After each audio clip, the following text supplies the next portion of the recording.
ताज्या बातम्या विचार नव्हे त्यासाठी सचोटी न्यूज चॅनल बघायलाच हवे। ज्ञान मनोरंजन संस्कार देणारे चॅनल सचोटीला सबस्क्राइब करा, बेल आयकॉनचे बटन दाबा, सोबत शेअर करायला विसरू नका।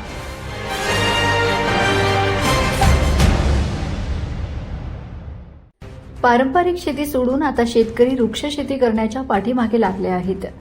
तालुक्यात किमान 1000 क्षेत्रावर महोगणी, मालाबार नीम, सुबाबूची लागवड झाली आहे। जय जिनेंद्र ॲग्रो 1 कोटी मालाबार नीम लावणार आहे। यासाठी जळगाव, धुळे, नाशिक, नगर, पुणे या ठिकाणी लागवड सुरू झाली आहे। आमदार अनिल दादा यांनी 50 एकर, कृषीभूषण साहेबराव दादा यांनी 40 एकर, आदर्श शेतकरी सुरेश पिरण पाटील यांनी 40 एकर वृक्ष शेती केली आहे।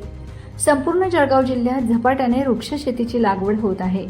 मालाबार नीमची शेती एकरी 40 ते 50 लाखांचे उत्पन्न देत असल्याने, कमी खर्चिक असल्याने शेतकऱ्यांची पसंती मालाबार नीमकडे जास्त आहे। सुबाबूपेक्षा जास्त उत्पन्न देणारी शेती असल्याने व तिला मागणी जास्त असल्याने मालाबार नीमची शेतीचे क्षेत्र वाढते आहे। जय जिनेंद्र ॲग्रो लावणीपासून कापणीपर्यंत मार्गदर्शनसह उत्पन्नाची हमी देत असल्याने शेतकरी मालाबार नीमकडे वळू लागले आहेत। मालाबार नीमची रोपे उपलब्ध असून लागवड करावयाची असल्यास जय जिनेंद्र ॲग्रोच्या 9851518899 या क्रमांकावर संपर्क साधावा।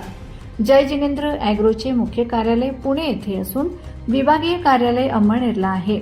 शिरपूर, धुळे, अंमळनेर, दोंडाईचा, मुक्ताईनगर येथे प्रतिनिधी आहेत। मालाबार नीमची मागणी प्लायवूड इंडस्ट्री, कागद, फर्निचर, पॅकेजिंग मटेरियल यात होत असल्याने खूप मोठी मागणी आहे।